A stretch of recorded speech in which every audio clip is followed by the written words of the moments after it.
Hello, welcome to Kakistocracy. My name is Chris Adams. I'm here with Joseph P. Larkin.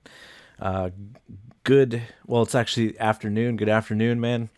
Um, I know that we Well, we did a show together this past week, so by the time you see this, we'll have already done it.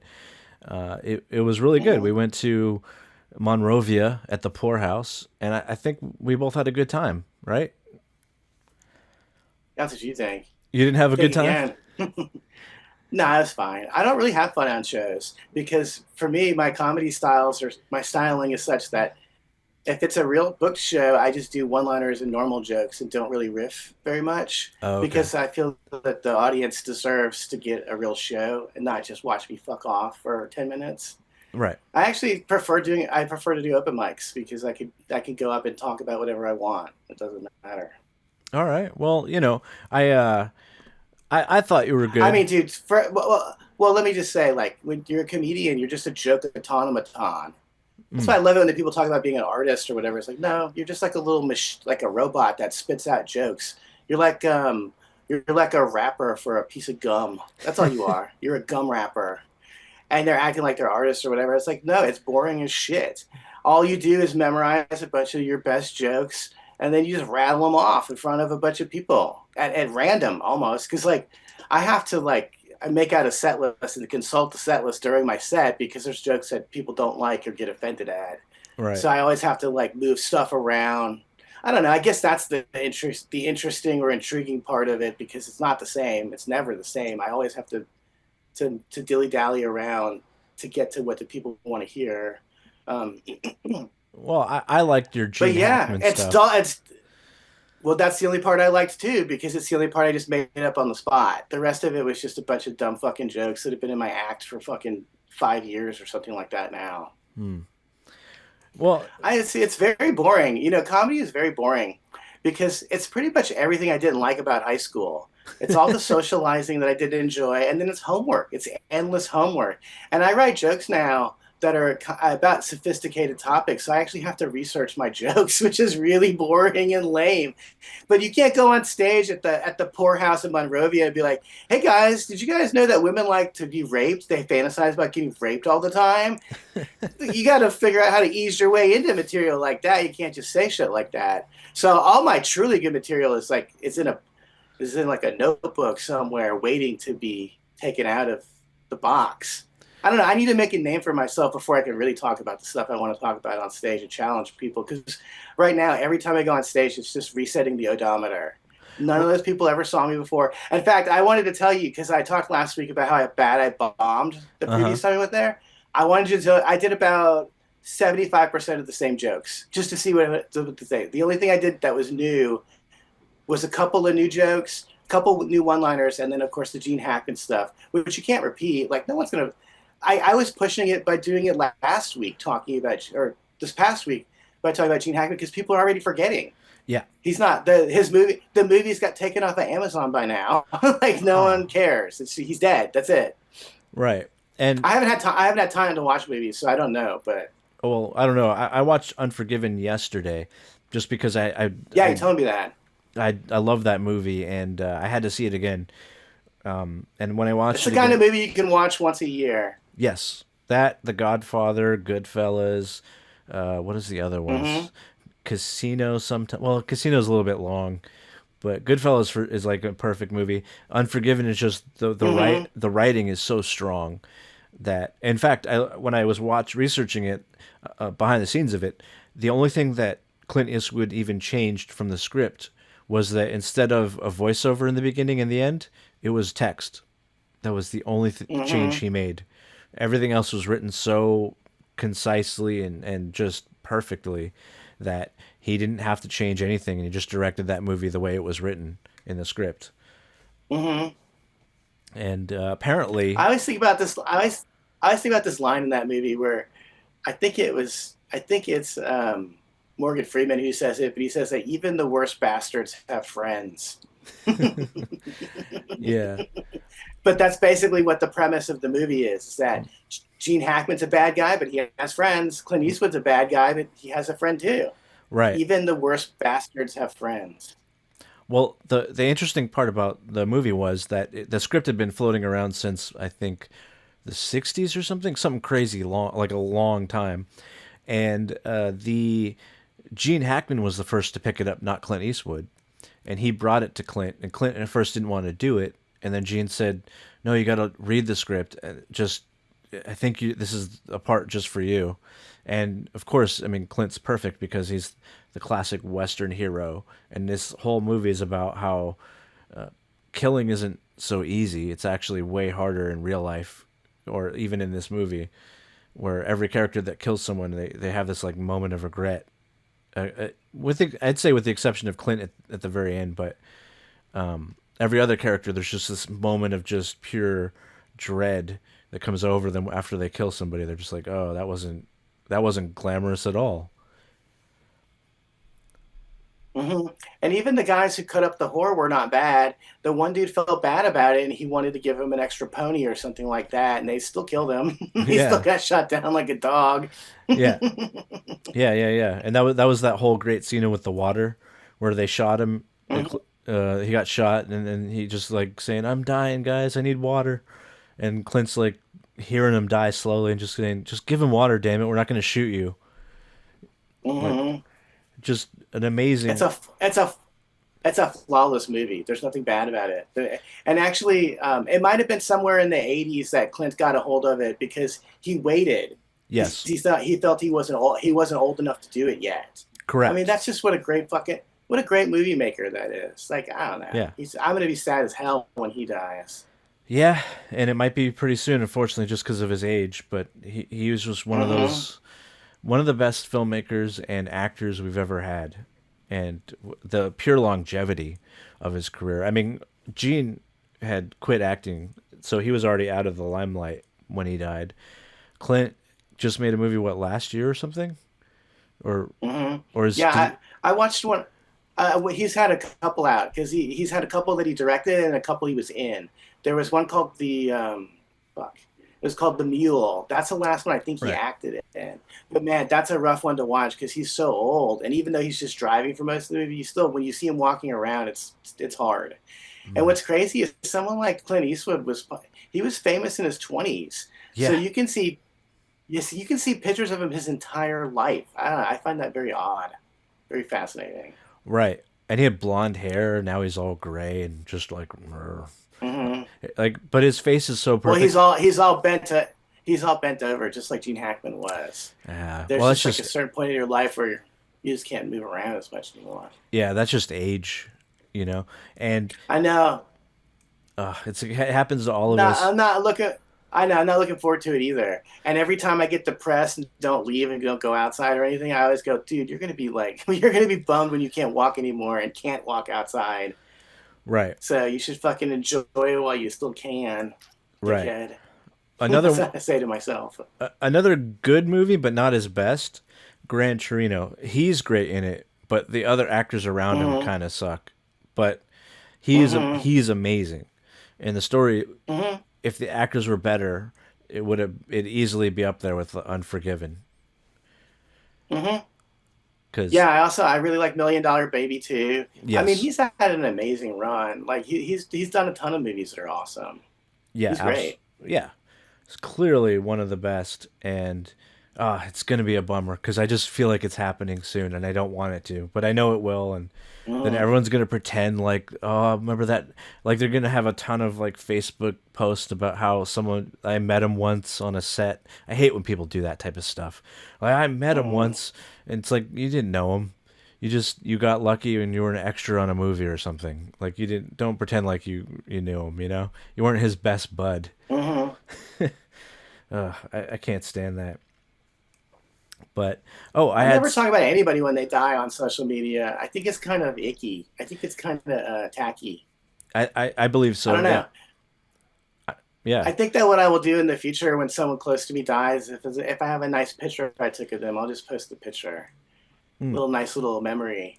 But I don't know. I also don't appreciate the fact that they put their bummers into my timeline. I don't care about I don't care about your family member that died. I know you don't care about mine either, so I don't bother you guys with that stuff. I I, just don't like. yeah, I have a family I can talk to about stuff, so I just talk right. to my family about it. I don't bother my Facebook friends. I don't know when that became a thing, but that happened maybe within the last 10 years or so, and people started It's posting 10 years for sure. all their When sad everything turned, yeah, well, they turned it into the fucking an Emmy acceptance speech or something like yeah. that. They're pretending like they're at the Oscars. Social media isn't for me to get to know you personally. It's just to Hmm. see like stupid videos and funny memes. I don't. I'm not here to. If I want to be your actual friend, I'll be your friend in real life. You know, but I won't. I don't. This isn't what this. This is just like supposed to. Like it used to just be silly in the beginning. It was just like Hmm. people trying to hook up or memes or funny cat videos or just stupid things, and then I don't know. It just Dude, it was awesome. yeah, It was awesome. Remember MySpace? You could yeah, put your favorite song on your MySpace and turn your friends onto some tunes. yeah. That was Like I fun. don't know. That's what I like. That's what I like about the internet. I love the sharing aspect of it. That some guy will go to a yard sale and find some weird videotape and be like, "I've got to put this on YouTube so that everyone can see this person's birthday party, this stranger's birthday party, or whatever." I love that shit. Or because I'm more. I used to be really be into tape trading. I used to tape a lot of shows and stuff in my youth. Now I don't even go to shows, so I keep that. I keep it simple. I Right. just don't even go to shows, let alone tape them.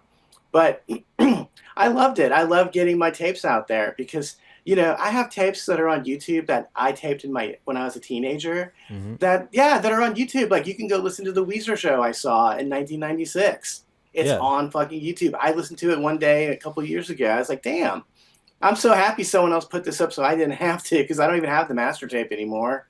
Who the fuck knows what happened to that? Right. I don't know. The cool thing, I love that. I love that. I love nerds. I Hmm. love nerds on the internet. I love when they like put a whole TV series online that you can't get on DVD or something. I love Right. that they're nerds. I love nerds. They're the best, and they're the only ones who have the free time to do this crap. Yeah. So God bless them. God bless nerds. They do it for the love of the game, not for anything else. There's this Yep. really good. It's on Instagram. I think it's called like B movie or something. It's like all these bad horror movies with these crazy effects, and they just have constant clips every day of these old '80s, '90s, early 2000s, just terrible movies, but they're fun because they're so Hmm. bad they're awesome. They're like The Room and the Room style, not exactly The Room, but that style of just bad movie that's so bad it's great. Um, Hmm. I love Yeah. that, and that's what I wish the internet was a little more of. Was just like all these little silly, stupid things, and They stripped it away, dude. yeah, Everything that was fun about it, just from being able to post anonymously, the fact that everything we post has our name attached to it is really unappealing to me. It's really right, unattractive to me. and That's the then appeal of things like 4chan. yeah, and then everyone takes everything seriously and thinks their opinions are important. It's like and none of our opinions really matter. None of it changes anything. It doesn't matter what we think. It doesn't matter. It just matters like that we try and have fun while we're here. And so the it's weird to me that people even get mad at things online now. It's like why are you wasting your time? Well, we're a little bit older, so I feel like we have a more nuanced approach to the internet. For us, it was always a fantasy world. It was never Yeah. reality. It was never a real thing. Um, and in fact, I always thought of it as just a tool. Like the internet used to be great for getting pussy. Not Mm, so much now, because now no. women are meeting guys offline, online more frequently, so they've ruined it. But dude, yeah, you can meet girls off of MySpace. I got laid off of Facebook in the early days. Yeah. That stuff doesn't happen anymore. I don't even have girls ever flirting with me on social media anymore. It just doesn't happen. If they And by the way, do, the it's a reason it doesn't bot. happen, well, yeah, I'm talking about real life people that I know. Oh, okay. Because like girls used to flirt with me all the time on my Facebook wall, and then it just pisses off other comics because usually it's a female comic that will flirt with me, and I don't fuck with them, so Right. I just don't. I just don't. I'm not interested. Like I talked to one of the female comics on the show on Thursday, but I already knew her, and she's a lesbian, so it's not like it's not like it matters if I talk to her or not. Right. So I'm more likely to talk to her than the other girl. The other girl I didn't even fucking look at. I had my back to her the entire night. Right. What? You're kind of attractive? Eat shit. Die, bitch, die. Well, well, So you're not fat? Go to hell. right. She's attractive in that in the world that we're in. You don't get Yeah, the very female comic way. yeah. It's like art school babes. Yeah, they're Yes. kind of cute, but you have to have it. They're a certain type. They're not like conventionally attractive to anybody. Right, which They're art I'm schoolers. I'm fine with whatever. I went to art school, so I'm like, yeah, whatever. But it's one of those things where it's best not to even try to deal with them because it's just there's no point, and they could ruin your possible career. So it's like they're more of a like a poisonous snake is the way I look at them. Hmm. Where I go, oh yeah, you're that's cool, that's fine. I'll say hi, bye, whatever. I won't be rude, but I'm not gonna. Oh, I'll be rude. Oh, okay. I'll be rude as shit. I was thinking about this time, not a couple of years ago, where I had a pretty good set, and I think I was making fun of women at some point during my set, and this woman walks up to me right after this female comic walks up to me right after I get off stage and goes, "That was pretty funny, but did you really like?" She goes, "Why did you have to make fun of women so much?" And I said, "Because I can," and then I just walked away and never spoke to her again. But like, you laughed. Why do you fucking care? What's the problem? If you didn't like it, you would have left the room. You sure as shit wouldn't have approached me after my set. I wouldn't approach someone if I didn't like their set. Right. Whatever. And They're just annoying. They're well, annoying, aggressive idiots. yeah. Well, you know what's funny that night, that Thursday. So I did a riff about those women that were just nonstop talking at that room. Do the two blonde Hmm. chicks at the table. Even the audience So, members. at some point, I didn't see them during my set, Oh, okay. but someone pointed them out to me afterwards because they were being loud as fuck after the show was over too. I love it because they were these two fat, blonde, nasty bitches that I would never talk to for $1 million. You see two dweeby guys talking it up and laughing it up with these pigs. Get some fucking self-respect, you fucking losers. That's the other reason why I don't talk to female comics is I have self-respect. Right. I don't want to be around someone who's not funny. Like female comics are just not funny. Real women are funny because I can tell you that every girlfriend I ever had was an eccentric weirdo who was funny. Right. No female comic is funny. They're not. They're just not funny. They're so desperate. I wonder Yeah. if this is how they look at male comics too, because I don't really look at the male comics at all. But the women seem so desperate. Like they're just so fucking pathetic, going up there begging for attention. If you're a hot woman, you shouldn't need to beg for attention. You should just be hot. Well, yes, Don't but you think?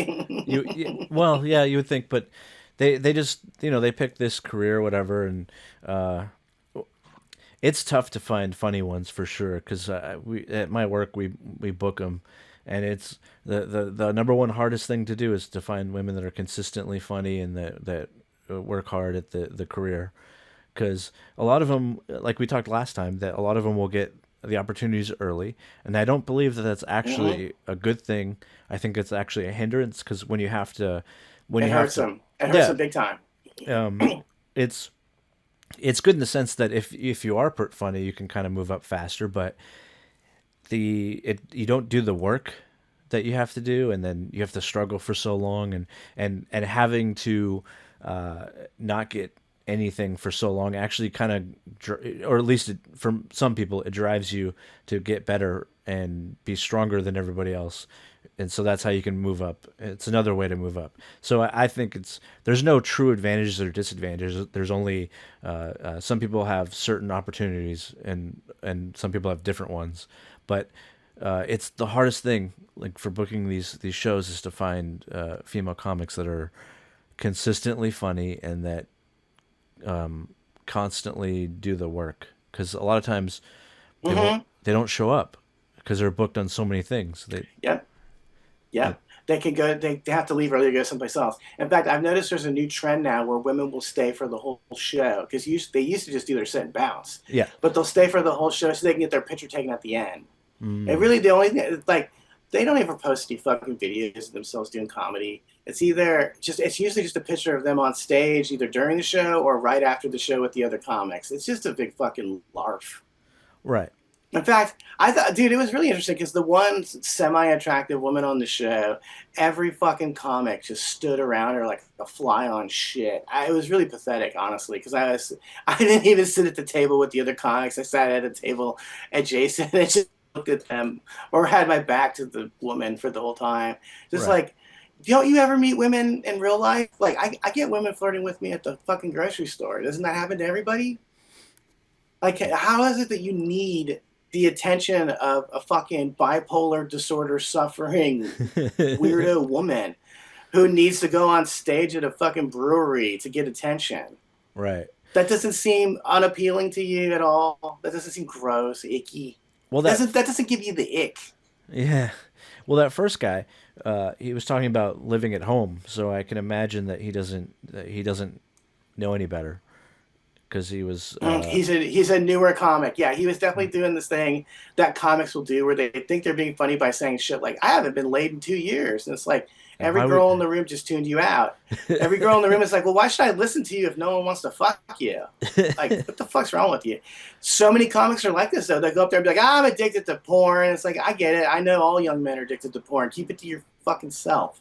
Yeah. Half the Nobody. room doesn't want to hear that. The Yeah. women don't want to hear it, and probably the guys don't want to hear it either. So 100% of the room doesn't care. Right. So shut it. See, Right. this is why I just stick to the one-liners, man. Because, like, unless I make a one-liner about someone you like, you don't have an opinion. You just laugh or don't laugh. The only time I ever get problems is when someone comes up to me after it's like, I think Pete Davidson is actually pretty cool. It's like, all right, whatever. He's just a name I pulled out of a fucking hat, dude. Right. You know what I Well, mean? I can't talk about Aristotle at this fucking brewery, so I talk about Pete Davidson, okay? I have to dumb it down for you fucking retards. Don't you understand? You stupid simpletons.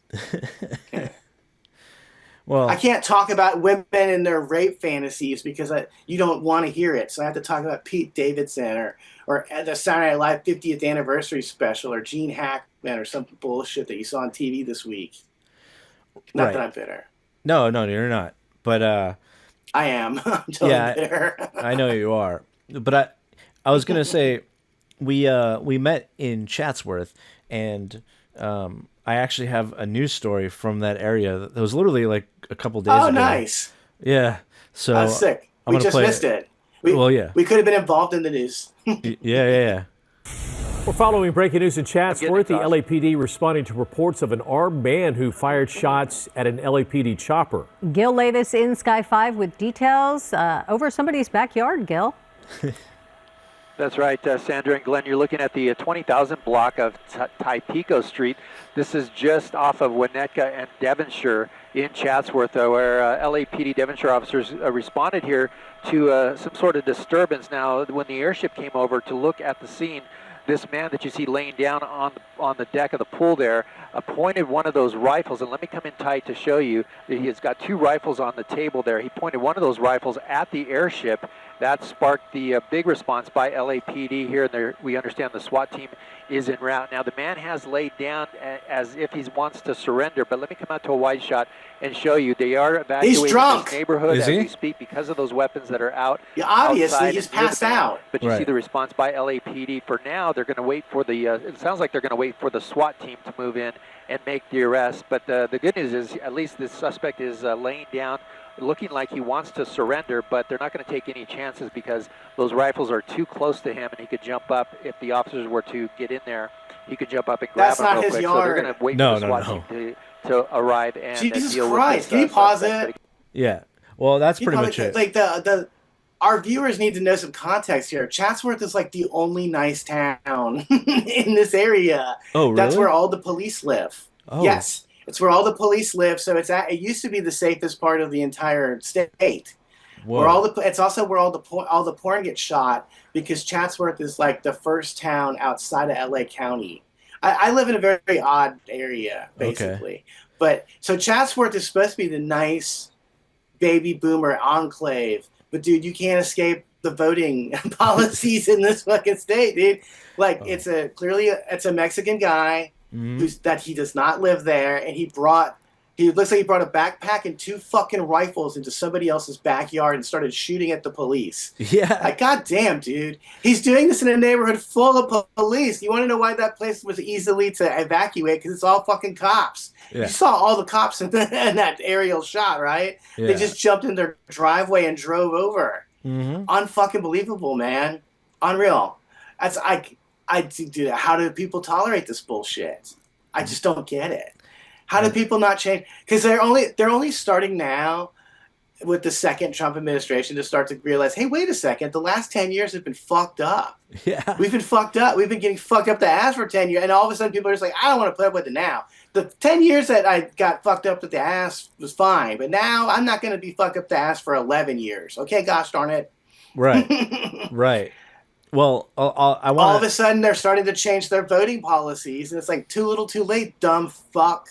Well, yeah. You stupid fuck. You voted for this. Mm-hmm. You voted for this. So every time your illegal alien neighbor, your next door neighbor that you just moved into next door, every time that he gets into his garage at 6 a.m. and starts using a table saw, you need to acknowledge that you voted for that. I didn't vote for it. I wouldn't vote for that in a million fucking years. I'd vote for that guy to be put to death for just using that table saw one time. Just one time. At any time, you should die. If you have a fucking leaf blower or a table saw and you live in the city, you need to fucking die. I need you to die. You need to suck that fucking table saw down and kill yourself because you suck. I don't even understand the whole concept of the leaf blower really irritates me. It's very loud. Yeah. It's full of pollution, and all it does is just blow dirt around. It doesn't clean anything. Yeah. Wouldn't a broom be better? A rake. Have you ever tried a rake? Yeah. Yeah.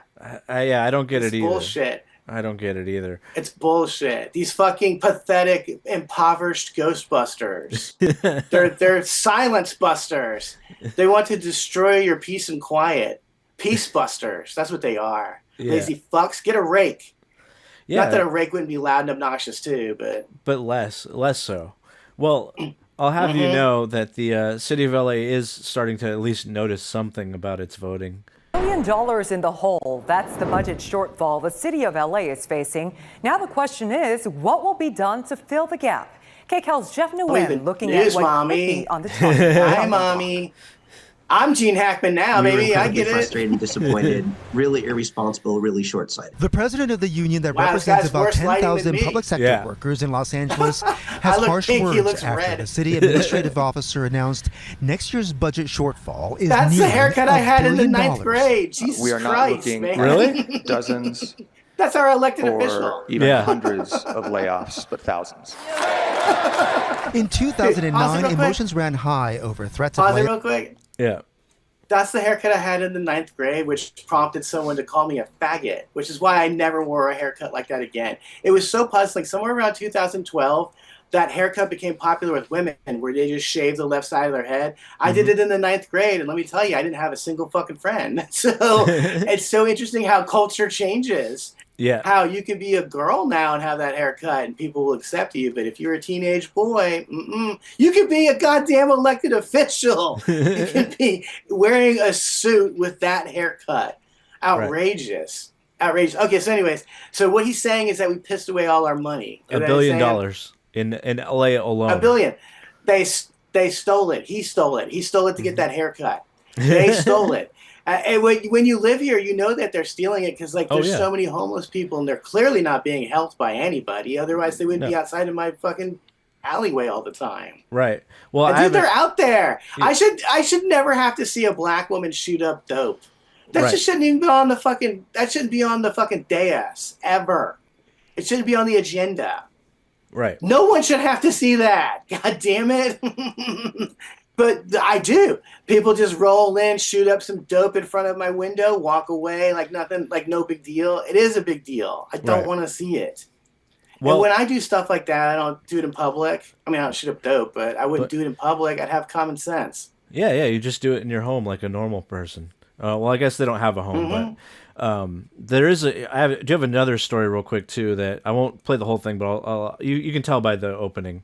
Government and tax records show millions of dollars have poured into the nonprofit the feds say was the center of a criminal enterprise. Our investigative reporter Eric Leonard joins us now with more on how this organization was being funded and where all that money was. Eric. Hey, Michael. Well, the most surprising discovery that we've had so far is that this nonprofit called the Ex-Offender Fellowship, which was also doing business under another nonprofit's name called Developing Options, that the city says were essentially one in the same. And they say the state has told us that those entities have faced suspensions by the state tax authority, the Franchise Tax Board. Meanwhile, the city of L.A. has been paying millions of dollars into these organizations. Millions, not and just the a amounts little have bit. increased in the last few years. The California Franchise Tax Board issued a suspension notice in April 2024 for one of the nonprofits operated by Eugene Henley Jr. That looks like a nice guy. Prosecutors in LA announced Wednesday faces racketeering and corruption charges for allegedly misusing money meant for the city's gang intervention efforts. Henley's most recent contract with the city shows a payment of nearly $800,000 due in July 2024, the final installment of a 4-year agreement that paid his groups more than $2.2 million for intervention. Henley, seen here in a red carpet photo, began forming the nonprofits in 2009, according to state records.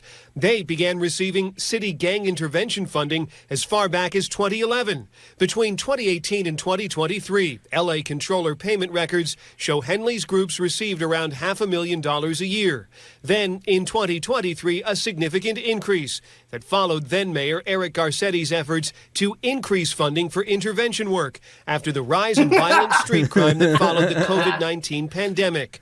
Looking at the tax records for the Ex-Offender Fellowship, which includes the city money and private donations, you can see its revenue went from around $500,000 a year to nearly $800,000, then to nearly $2 million for 2020. I can't. I just got to turn it off. Dude, listen, folks. Donate to your local fucking church. Please. Stop with this atheist bullshit. The church will take the money and do something positive with it. I promise you. They will give it to the homeless. In fact, part of the reason why I hate the fucking church in my neighborhood is that they do encourage homeless people to stick around here because we give them food and shit. Right. Don't give your money to these nonprofits. They're all fake. That Black Lives Matter shit was a scam. They scammed you. They scammed that money and it never went to anyone that was black. No. Black Lives Matter was run by a Jew. You dumb fucks. How many Jews do you know that are black? How many? Well, the black List them out. Israelites. Sammy Davis Jr. That's it. Right. Yeah. The real Jews. The actual Jews. The funny thing is that they seem more like real Jews of the Bible than the Jews that were told are the Jews of the Bible. Right. Just tossing that out there. Right. But I wanted to say something real quick about the news in LA, which makes me laugh. All the male newscasters are fuck ugly. They're fugly. They are so fucking ugly. And then all the female newscasters and weather girls are 10s. Every one of them is so hot. This is the only reason why I watch the news. And a lot of times I watch the news with the sound off because the newscasters are so fucking hot. It's like a mind fuck. You're like, how did that woman get a weather degree? Like, what the fuck? You went to college for this with that ass? Well, you know the how like pretty people get more things than ugly people, right? You know that that's been my experience. Yeah. Mine too. It's when you're better looking, usually you have more opportunities and you can get jobs that just a normal looking person just can't get. Like that's really the real privilege that no one talks about is pretty privilege. That's the only true privilege that exists. But so I guarantee you that they're just so hot that the guys that the bridge trolls that are hiring them are like, yes, I want you. And they don't care about the guys. They want them to be ugly too. So they look better by comparison because they have a higher power position. You know? So like I do know that. Yeah, the station manager's probably let's just say nose deep in those weather girls. And why not? You know, that's how people used to meet and marry back in the day. Your grandparents met at work. You know, it wasn't like a weird thing. I don't know why it became a weird thing, but it wasn't. But I do want to change it up because that stuff does piss me off, especially when you see all the corruption and it's so blatantly obvious, and it's the city. When the city tries to fix a problem, they give money to people that don't do anything with it, or they steal it, basically. And every once in a while, they steal it. Yeah, they mostly steal it. But like every blue Well, moon. There's another thing that is another thing you need to think about. This is why they won't. There's probably a cure for cancer, but they're not going to release it because you make money by not curing cancer.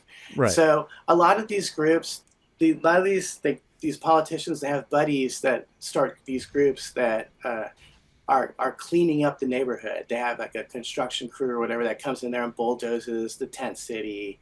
So the point is never to clean it up permanently. Right. The point is to just clean it up a little bit so that you can keep getting work. It's Right. never. It's a $1 billion industry. They're never going to clean up Southern California, and that's one of the more entertaining and fascinating things of living here because it's a literal paradise on earth. Mm-hmm. You know, like for instance, we're doing this in the afternoon. I'm skipping my hiking trip today so that we can talk inside, so we can stay indoors and talk. But Right. no, trust me when I say it's flawless outside right now. It's flawless. The weather's gorgeous. And of course, it being Southern California, no one goes out when it's nice. They stay inside and watch Telemundo or what the fuck ever they're doing. Right. But it's such a beautiful place, and they just run it into the ground. I don't understand how they could do that. How could you walk around and see all these beautiful palm trees swaying in the breeze and go, man, we should send some fucking toxic pollution into the air. we should do some chemtrails all over this shit, dude. Fuck it. Right. And no one cares. No one seems bothered by the fact that we pay the most taxes and get the least from our tax money. No one cares. Whatever. It's fine. The city's $1 billion in debt, so I guess it doesn't matter. No one's going to pay. It doesn't matter. Dude, when they burned down the Palisades, that was a huge eye-opening experience for me. Where I was like, wow, even if you're a fucking millionaire and you're one of their liberal cronies, they'll still fucking destroy your shit. They'll still ruin your life. Yeah. You know, because James Woods' house didn't burn down, but a lot of liberals shit did. Mm-hmm. A lot of liberal people. I mean, people like David Lynch died over that stuff. Right. Yeah. They killed that guy. That guy must have made Hollywood millions of dollars over the years, and they still didn't let him have a death with dignity. Fuck this place. Yeah, but the weather is great. I will say that the weather is nice weather. The weather's beautiful. The scenery is beautiful. The natural beauty is unparalleled. The worst thing we have is earthquakes, and even that, it's the scariest one was in the 80s or the early 90s, the Northridge. 94, dude. It was 30. It's 30 years ago. Yeah, in my lifetime, that was the scariest one, and I was asleep during it, so I don't remember it. But I know that it freaked my mother out. She woke me up and was like, "Hey," or maybe it wasn't. No, she would have been deceased by then. So maybe that wasn't. Maybe it was my aunt that woke me up. But I barely remember it, and it's just that's the scariest part of LA. But you know, other than that, you go back east and the weather is just awful. Or in the south, the mugginess of the summers is unbearable. Like at least the heat we have here is it's mostly you don't feel like completely gross all the time, even when it's really hot. You know. Well, it cools down at night. It cools down at night and in the morning, which it does not do in the south. I mean, I left the south because it really was too hot for me. Because it would be like 10 o'clock at night and it would still be 80 degrees outside. You'd be like, fuck, dude. Like, yeah, I can't do that. I'm sweating it at 10 o'clock at night. This is unacceptable. Yeah, I can't.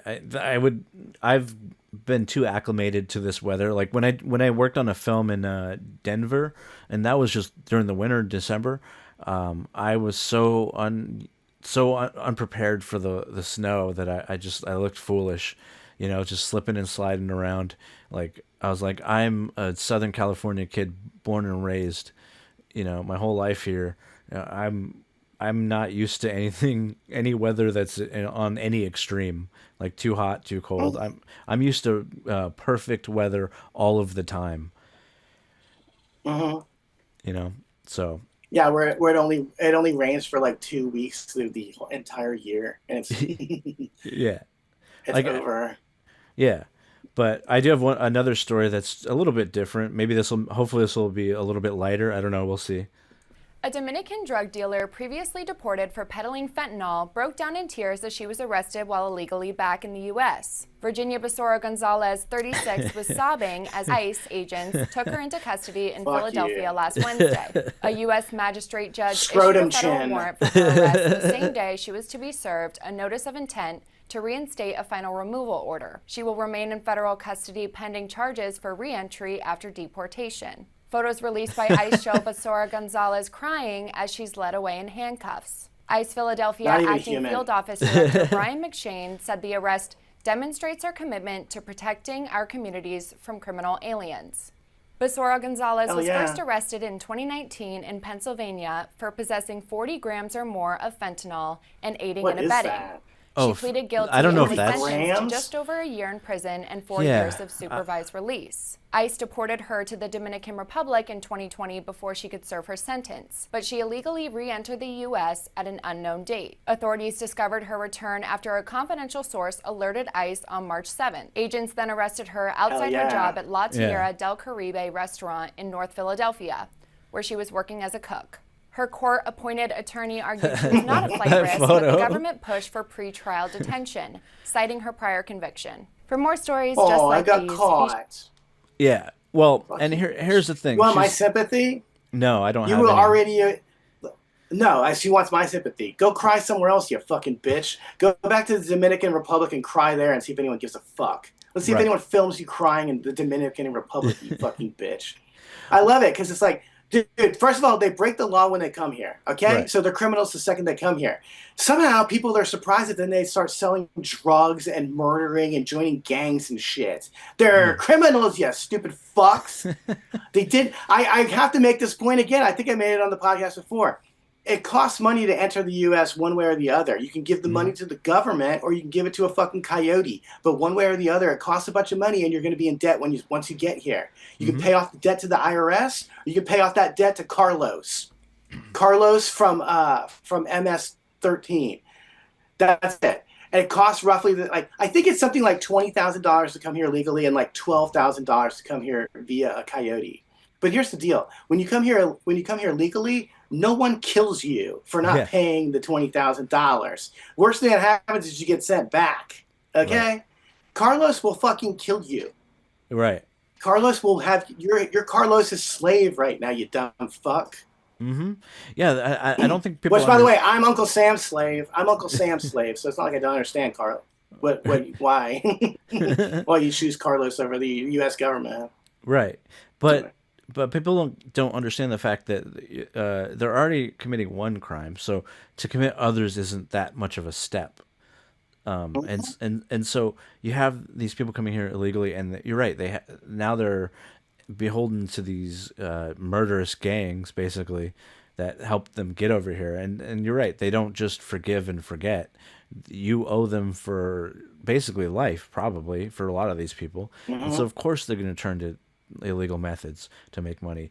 And that's exactly why we can't just allow people to just come here because they want to. We have to have some kind of vetting process. You have to have some kind of rule of law. It's not like just because you have a sob story, you get to just do what you want. I can't go to another country and just overstay my welcome at all, ever. Like, no other country does that, so why do we have to be the ones to do that, you know?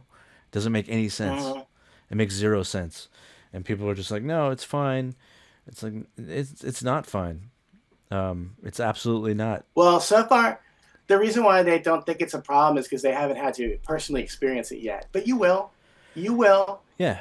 You will, because they're flooding this fucking country with illegal aliens that don't have any connection with your way of life. They don't agree with you. They don't believe in your way of life. They hate your way of life. Right. Fuck you, they think. Yeah, and... I don't know. I mean, it just takes balls of steel to go into another man's country and demand fucking welfare. Yeah, that's another thing. You don't fucking pay into the system. Eat shit and die. You don't fucking deserve this. This is the stuff that makes me so angry I want to lose my mind. When these fucking illegal aliens in my building are outside making noise all day, and it's like, I pay for this. This guy doesn't have a job. He can't pay for his fucking rent. I pay for that with my taxes. Mm-hmm. So fucking irritating. And I don't understand how anyone else is not irritated by this. They're just like, whatever. Fuck my tax dollars. Fuck the quality of my life. Just as long as someone else's life is better. Well, I guess fuck my life then. See, I think this is a white person problem. Yes. Because I used to have this attitude when I was younger where I was like, my family wasn't so bad. My parents weren't so bad. I never got molested or beaten. And it's like, well, that didn't make them good parents. Right. That made them adequate parents. Because they could have paid attention to me. I could be a man with a real career right now and a family and not a fucking loser. Mm-hmm. But how am I going to do that? I wasn't taught that by my parents because they were fucking losers. Right. Yeah. I don't know where that rant just came from. I forgot what we were even talking about. Let's lay something out. No. We were just talking about how, you were basically saying that you get the example from your parents, and that's usually, it's like a cycle and it keeps going, right? So that is something that people have studied in psychology and stuff. That's where they base the alcoholism and other issues that people get passed down. So there is some validity to what you're saying in that if you weren't raised in how to properly have a career and how to handle money, those lessons aren't gonna be passed down to you. Or you could still learn them, but it's just going to be a lot harder than, say, somebody that comes from a family of two parents that are involved in their lives, So these are well-studied things, and we act like it's not true, like everyone's exactly the same. But no, everybody has different challenges and different things that they have to deal with in order to try and better their lives. And yeah, you weren't given that. I also had a similar situation where I didn't learn about how to have to show up on time every day and do all these things. I had to learn it. It took me a long time to become a more mature individual because of the initial 9 years of my life was chaotic, So we just have to kind of figure it out on our own. But let me play another news story real quick because I don't know why I'm in a news mood today. News in a local neighborhood where firefighters are intentionally setting a home on fire because they say its explosive contents are just too dangerous to move. That home exploded the first time yesterday, rocking that entire neighborhood. Tonight, local residents remain evacuated as this unusual fire destruction operation is underway. Gabe Santos in Air 7 watching it all unfold. Gabe.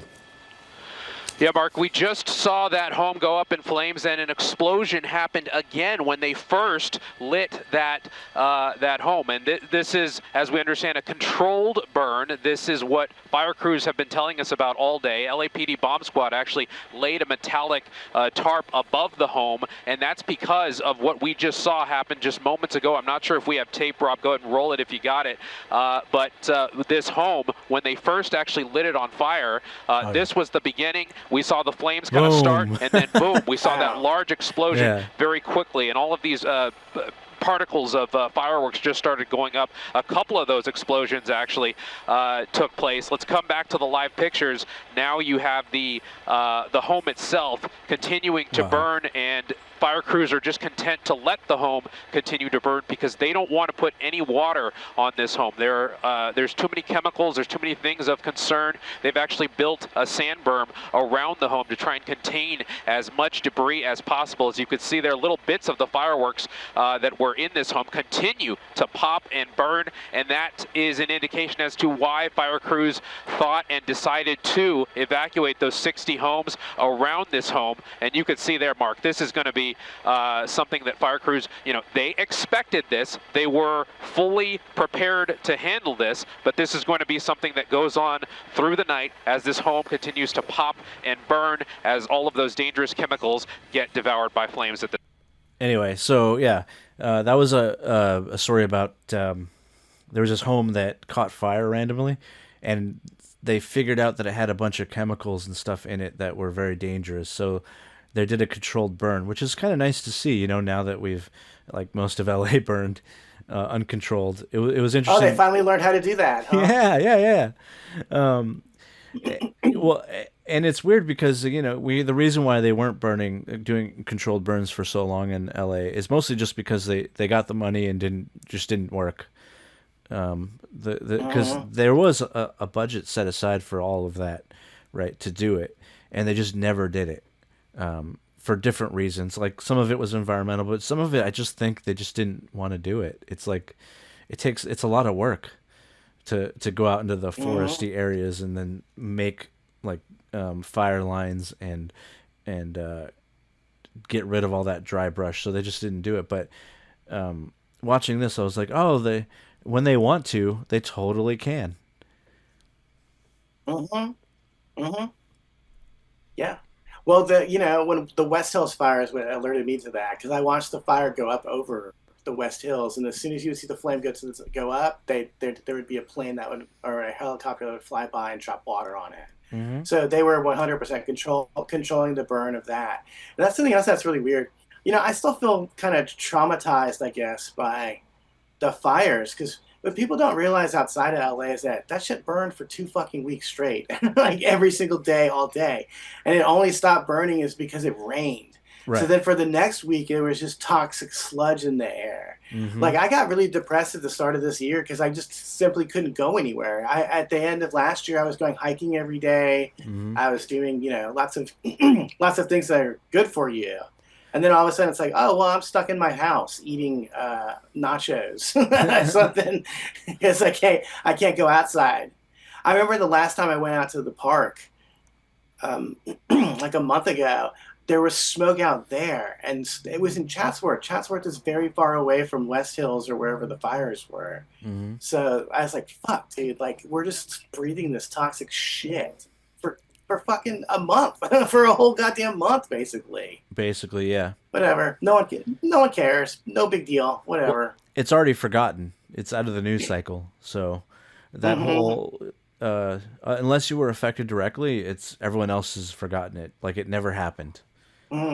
It's so weird how our media works, where 1 week or for almost a month, it was the biggest story that there was.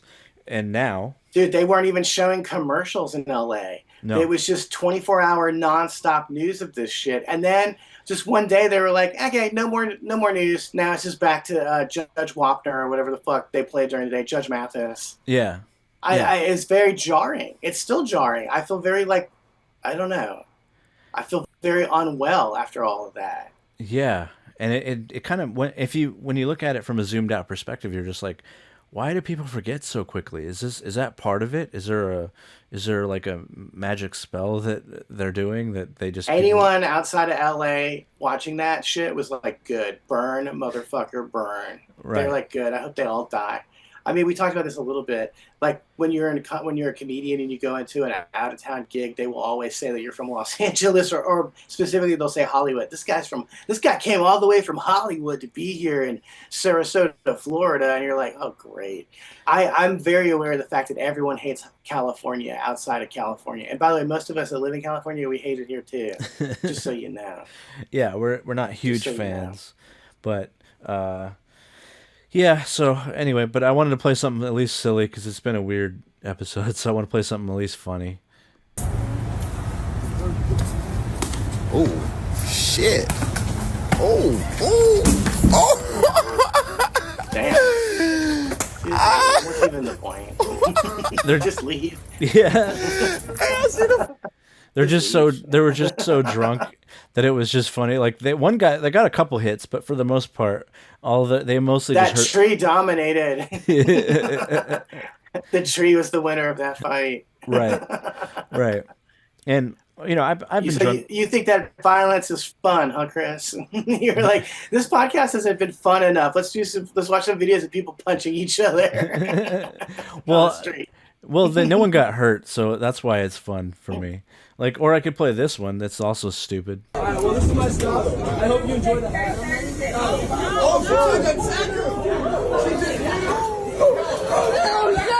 I saw this, yeah. Oh, you saw that?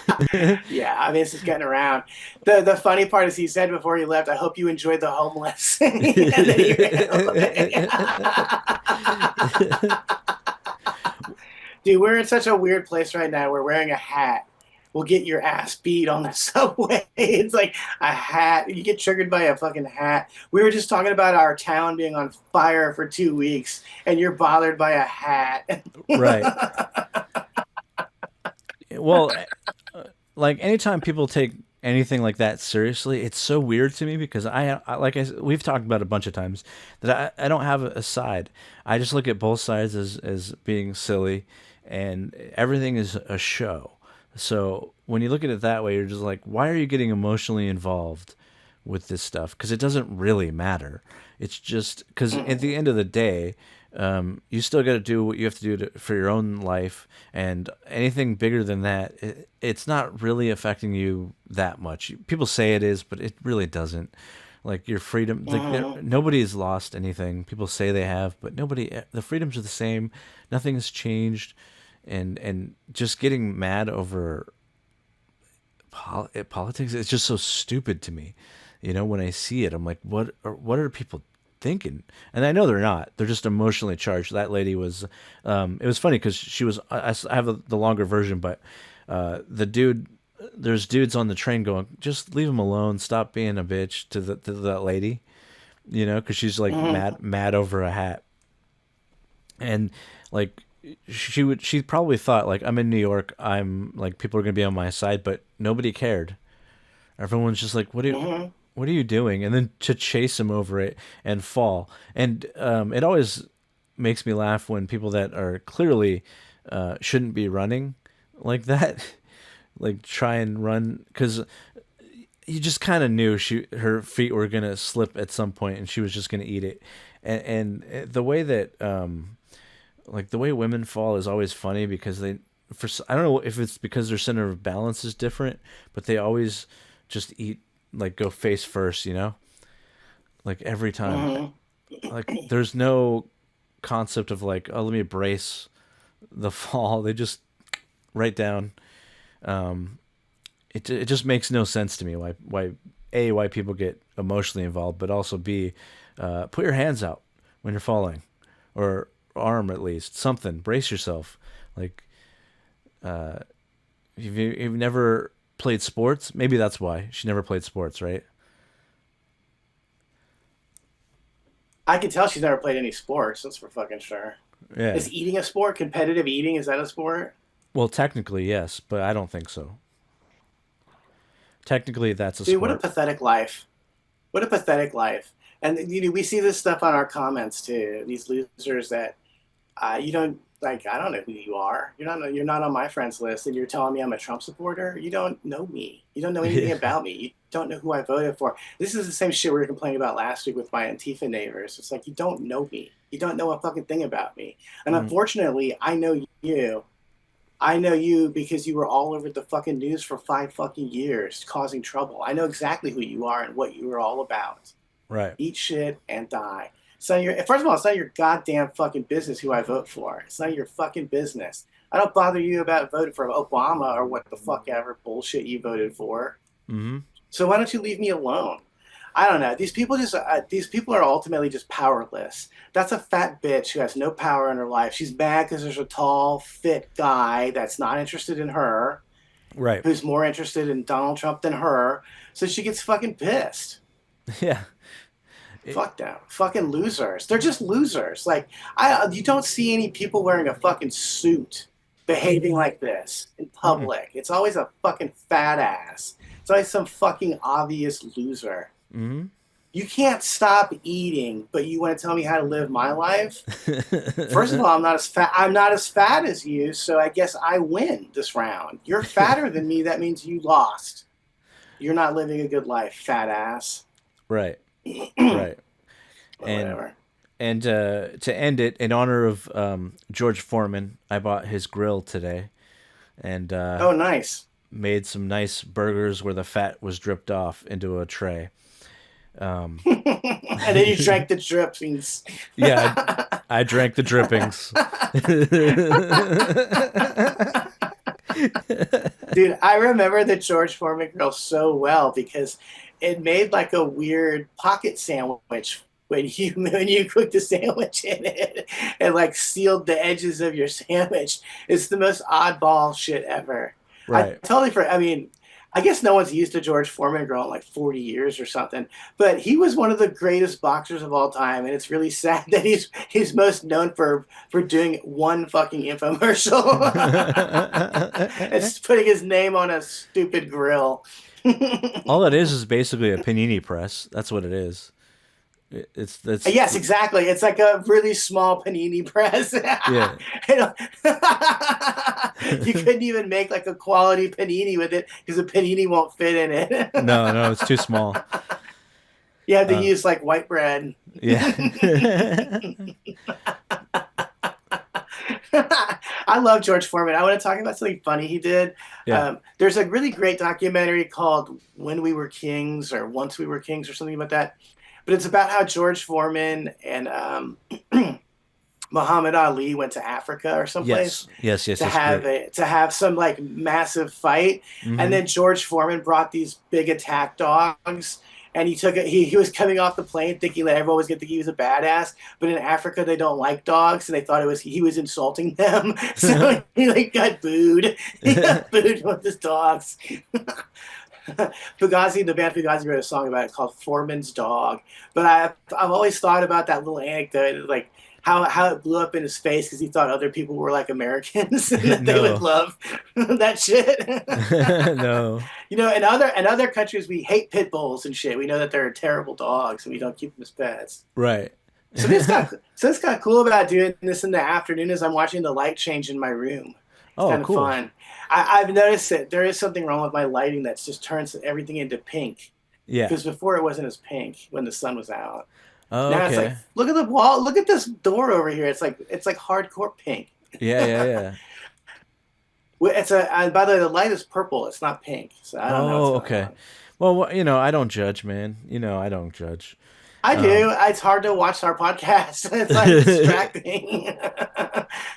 We should probably always do it when the sun's out, and I'll just leave the shades open and turn that light off. Okay, yeah, I'm down with whatever. But I think this is a good spot to stop because we hit an hour. So I hope you have a good week. I hope everyone watching has a good week. And anyway, thank you for watching.